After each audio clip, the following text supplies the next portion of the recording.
Good morning, everyone. It might not be morning, actually, when you're listening to this, but we'll go with it anyway. Welcome to the Bowlers Union podcast. Keith and I today are going to be picking New Zealand's best all-time bowling attack. We haven't done one for a little while, so I probably need to remind ourselves of the rules. We've got to have a spinner, haven't we? Yeah. All-rounder. We have to have an all-rounder. And they have to play after my year of birth, which is 1985. Yes, that's correct, mate. Right. Cool. Well, this was interesting. We've obviously just gone through a few stats, haven't we? They're not as impressive as the two countries that we've just done, that's for sure. Yeah, they're not, and they don't have as many in the to select from either. I don't feel that you can, the South Africa one was difficult. There were so many bowlers to choose from, all with great stats and everything, but this is a little bit more simple. Yeah, I think the most experienced bowler that they have is Daniel Vettori. He played 112 games. Tim Southee's played 107, but nobody else has played 100 tests, which is sad, really, because they're such a good nation, aren't they? In terms of the way they play and everything like that. So it's a shame they don't play quite as much as some of the other teams. But either way, they've produced some seriously talented players. So we're going to try and pick them in or assemble them into what we think would be their all-time 11. Do you want to start with any bankers, Keith? Or are there bankers or what? For me, I'm going the most recent era. I love a left armour. I am a left armour, so I do want Bolt in there for sure. What are your thoughts, Chris? What are your thoughts on Trent Bolt? Yeah, I think he's a lovely bowler, to be honest. If we're just talking about him quickly, rather than whether he should be in the team or not, lovely bowler, like smooth, nice action, just slippery enough, got all the skills. I actually did night watchman against him. And I thought I was lining him up really nicely. You know what I mean? His in swing, he was swinging it back and quite slippery, but I was lining it up quite nice. And then the following morning, he just went across me with a wobble, nicked me off in like the third over of the morning. So I remember I was a bit like, oh, get back in my box. But yeah, no, he's lovely, mate, to be honest. And where have we got him here? His average is the third best average of all time for New Zealand, averaging 27 at test level, and he's got 317 wickets in 78 games. So he's not played like a mega amount of cricket, but his record's top draw. That's good, though. That's very good. Wickets per game. Yeah, it's got to keep you happy as well, Keith. Yeah. Have you got any yourself? I'm gonna be a bit of a cop out here, and I am gonna. Yes, I do have a banker, and I'm pretty sure any listeners will know where I'm going here, and that is their best spinner of all time, which I think is undeniably Daniel Vettori. So he has played more cricket than any of the other bowlers that we're considering here. 112 games, 361 wickets, economy of 2.5, an average of 34. He, compared to any other spinners, he's miles ahead. There's no one challenging him at all. Really, even though which actually, when you think about how good he is, because we played with Jeet and Patel, we've obviously just put a podcast out. Jeets was an unreal spinner, so I can only imagine how good it must have been playing with Vettori. Yeah, I mean, it was a cop out. You did go for the straightforward, obvious one. I thought that was such a banker, I wouldn't even bother mentioning it. But yeah, he has to be in there. Unbelievable spinner and had a great career. Shame he couldn't carry on. He had back issues, was it, in the end? Yeah, I think he couldn't. He just stiffened up, I think, and couldn't move.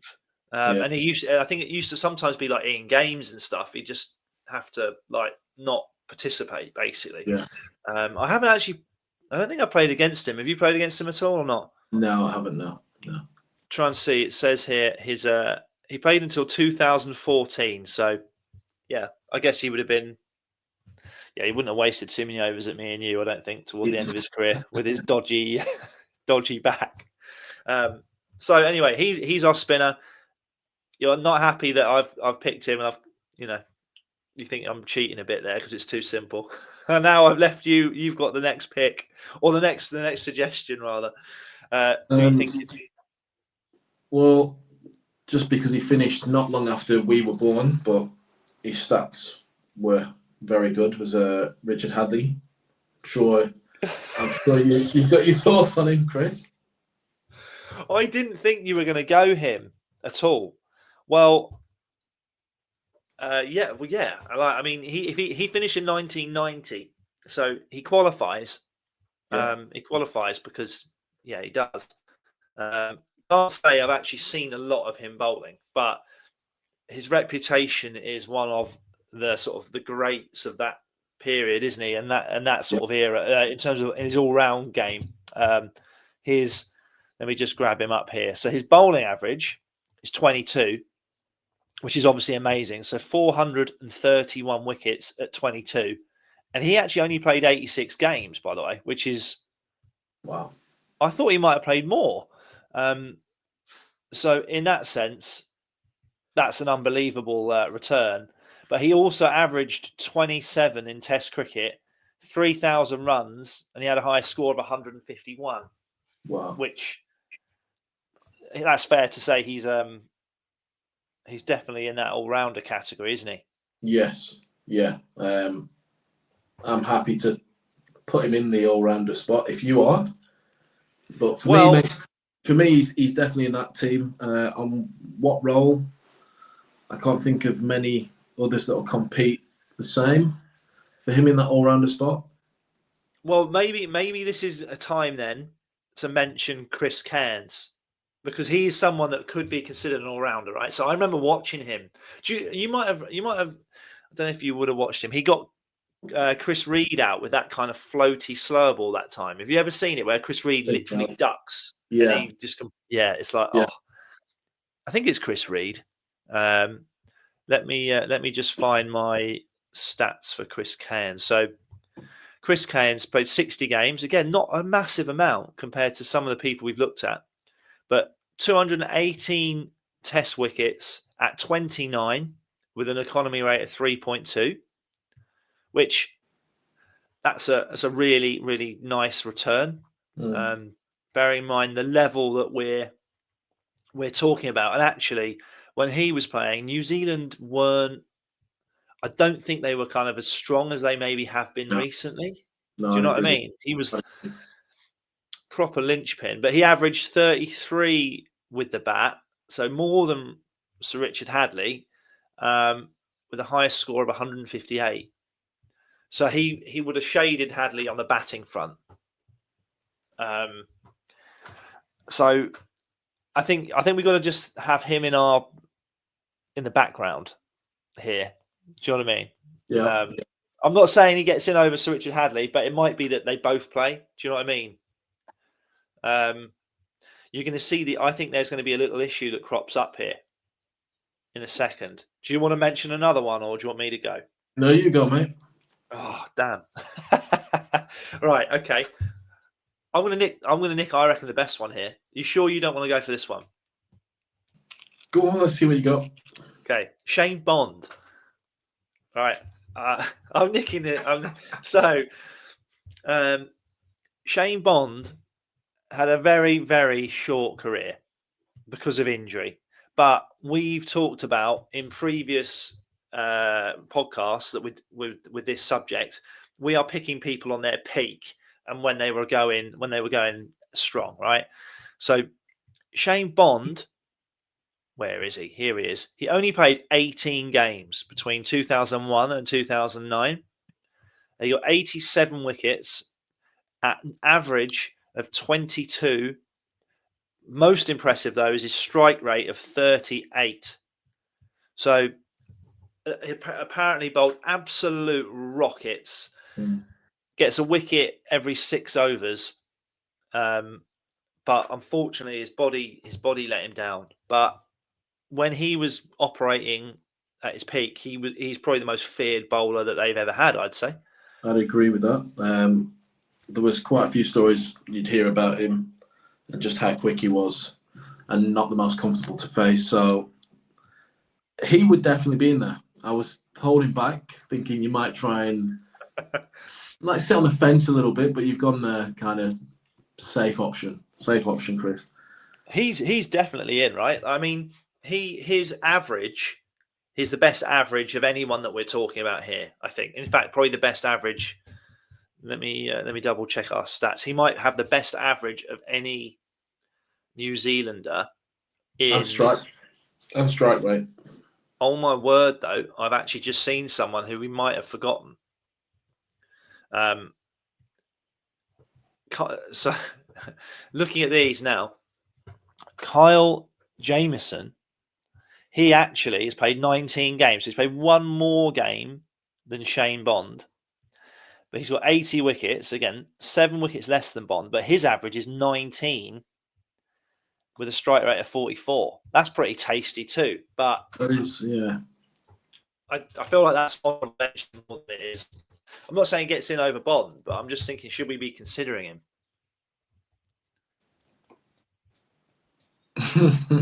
I'm not sure. I don't know. I mean, it's good stats. Jameson played him when he played. He was signed for Surrey, didn't he? Oh, did he? A few years back, yeah. Yeah. But I don't think he was up to the extreme levels of playing week in, week out with 4-day cricket. Right. I think after 2 games he'd broken down, and then that was him done. Really? Yeah. So for that reason, for me, sounds hot, but I just don't get me wrong. Probably on a fresh day, it'll be very difficult to face, but the county grind wore him down within a few weeks. So I feel a bit of a bit harsh. No, look, you know what? I'm not disagreeing with you. And Bond has that kind of like aura, doesn't he? And the fear factor. Like, there's people telling stories about Bond being rockets. Like, who was it? Was it Trouts that would talk about him playing at Headingley? Yeah. Apparently, all the Yorkies went silent because all they could hear was Bond hitting like Keith Piper or someone's gloves miles back or something ridiculous. So no, honourable mention or a nod to his great record, but he's not in. It's your turn still, isn't it? I think I just saw a stat there, so I went with it. I'm going to give a shout out to 2 ex-teammates that we've had. Yeah. And they don't make it. I'd be interested to see one of the stats, but Grant Elliott, because of the potential podcast interviews we can get, and Colin de Granholm. What you want to get these guys? You want me to go through their stats? More Cole, because Grant was more. I think Grant was more white ball, wasn't he? Really, but Colin de Granholm, I'd like to just know his stats, Chris, just to know. Okay. So Colin, if we're looking in the all-rounder vibes, so Cole he's only played 29 games, so he's not played many games at all. He, with the bat, averaged 38 in tests, which that's decent, with a top score of 120 not out. Bowling-wise, he got 49 wickets at 33 or 32.9 with an economy of 2.39. So, I mean, we love Cole. He was a really nice fella, wasn't he? He was a great guy, Cole. Great guy. He's competing against Sir Richard Hadley, though, here. Yeah. It's more of just, if he does listen, he knows we've thought about him. Yeah, he's just a nice guy, to be fair. Really not. We played. So was Grant. Grant was a great. Yeah, the top draw. Yeah. We Leicestershire played. Remember when we played Hampshire? We played you boys when the wicket was literally like really green. Do you remember that one? Mm-hmm. But the New Zealand lot were. I don't know if it was around COVID or whatever, but they were in the hotel, so they were watching the game from upstairs. And I remember just minding my own business, walking around, and I heard some shouting from the balcony, and it was Cole. So saying hello. He's a very, very good fella. Grant Elliott, I don't think I'm going to be able to find his bowling stats in this list for sure. I don't know how much Test cricket he played. I think it was more the white ball stuff. He got some overs in and obviously smacked it out of the park, didn't he? Yeah, he did. He was a really good fella, wasn't he? I don't know how many years did he do at Warwickshire. Can you remember? I think it was 2 or 3, 2 years. I think 2 or 3. Grant, he's 46 now. Grant. Wow. Which I didn't think he was quite that old. But he only played 5 Test matches, and he got 4 wickets. So he's not in this chat as in their greatest Test 11 bowling attack. No. But for future reference, because we can always do white ball, can't we, at a later stage? Mm. In ODIs or in T20s, his record in both ODIs and T20s is pretty decent. But yeah, no, again, lovely guy. Didn't play enough Test cricket to warrant being in this team. But I feel like you're just trying to get me to make the next major pick, aren't you? No, I just thought while they were on my mind, I thought, potential guests, so make sure we mention them. Yeah, no, that's fair. So we've got Trent Boult, definite. Shane Bond, definite. Daniel Vettori, definite. Yeah. And we talked about Sir Richard Hadley, right? Yeah. He's a definite, but it's whether he's the all-rounder or not. Yes. So I think this is a good point to talk about almost all the others that are in contention. Should we start with Tim Southey? Yeah. Because he's this up is an there, interesting one, mate. Because obviously he's been a great for so long. He's played for, I can't even think of how many years he's played international cricket for, but it's a long time now. And if you have Hadley as the all-rounder, which I think we probably should, this is my view, I'm then looking at who he is competing against. This is just stats I'm going off here. Yeah. So when you look, you've got Southey, Wagner. That's who really I'm looking at and going, that's where the competition lies for me. Yeah. Even though people will be going, surely you've got to go Southey, when you look at the stats, and I know Wagner bowls a totally different way to every other bowler in the world. Yeah, just about. But Wagner's stats are actually better. So this is the thing: is what do you go with? If it was down to those two you were picking, I mean, it is actually kind of. When we look through these stats, I'm amazed. I actually am amazed how Wagner stacks up against New Zealand's. Like, I say that. So Saudis are great for sure. Yeah. New Zealand or whatever. But Wagner, his economy is pretty much the same and his average is better. And let me just double check. I'm sure the strike rate is potentially. Strike rate's better as well. And the strike rate's better. Yeah. So this is an issue. And if you're just forming a bowling attack, you could argue if you've got Sir Richard Hadley taking a new ball with Trent Boult, you don't necessarily need another swing bowler. Actually, you might be better off with Wagner bowling a bit of pepper pot. Yeah. And Shane Bond bowling rockets. Equally, it feels extremely harsh because just for context, Tim Southey is their second leading wicket taker of all time on 391. But how many games has he played though, compared to the others? He's played 107, so he has played a significant amount more. But I feel like I don't know that you want to sort of hold his experience. I mean, you and I, we definitely. I'm on about wickets per game. I'm looking at wickets per game. So what's Wagner compared to? So Southey's 3 and a bit. Wagner's probably higher, more nearer 4. Jesus, this is like ridiculous. But then but hang on then, mate. Have we gone early? Have we gone early having Trent Bolt in the team? No, I like Bolt.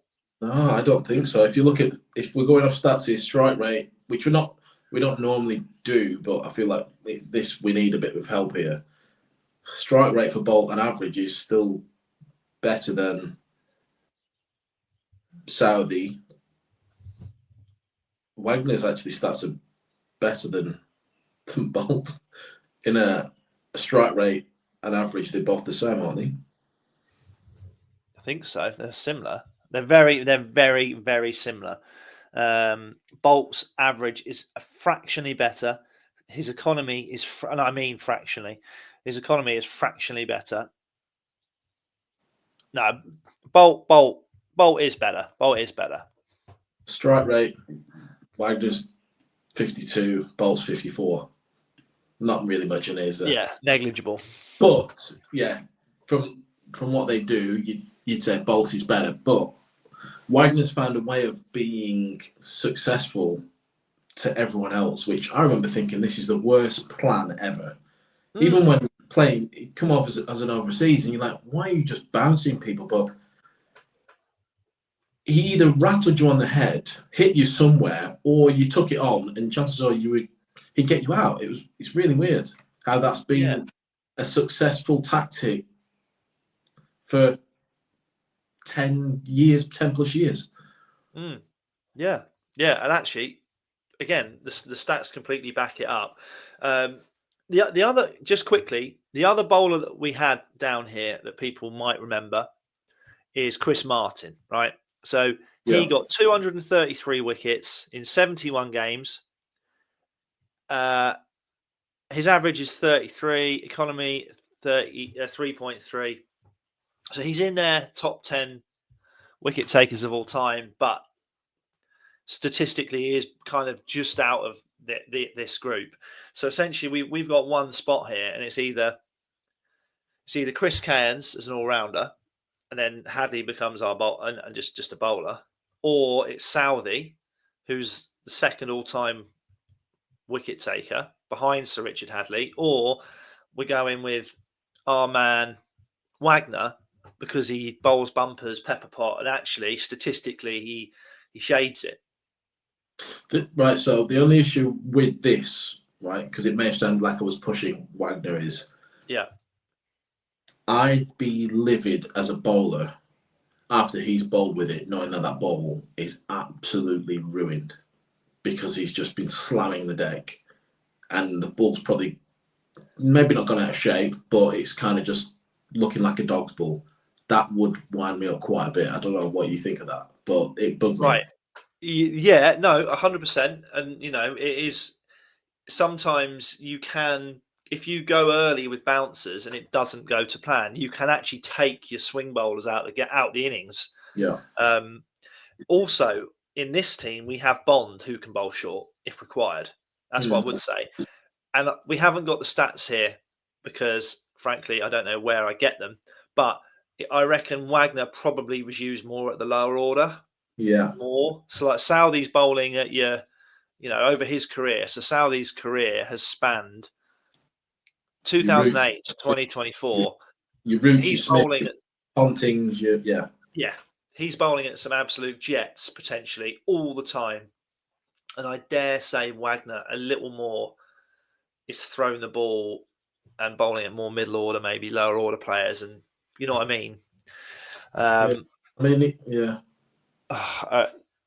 think I know which way I would go. Yeah, no, I think I'm the same as you. Should we say it on 3? Really? Like rock, paper, scissors. Right. Southey. Yeah, I was going to go Southey. You scream froze. So I was like, I don't know if he's done it or not. Sorry. Yeah, I think Saudi. I mean, I feel bad that we've had that big a debate, and it's more. It's not anything on Saudi at all. It's more that in their absolute peak, Hadley, Bond, and Bolt are probably the three best seamers. Saudi's got great longevity and got a ton of poles, and it's more about whether you need that role in the team. But I think Saudi over Wagner for me. Yeah, no, I'd agree with that. So then, if we do that, we put him in there. Yeah, that's it. We've got our That is side. it. So, who's opening up for us, Chris? Oh, great. Okay, I think you have to open with Sir Richard Hadley. He's like he's their goat. Yeah. And then it's a case of that, mind you. Now this is the only thing, because you can only two people can open. So with the Kookaburra in New Zealand, for example, you really want Southey opening, swinging it, but equally Bond wants that too, doesn't he? Have we got this wrong? Because if for example, if Bolt and Hadley take the new ball, well, Southey then is like, you're taking a huge bit of Southey's game away, aren't you? Well, no, because you can Bolt can have the first three or first four if he gets a wicket, keep him on. If not,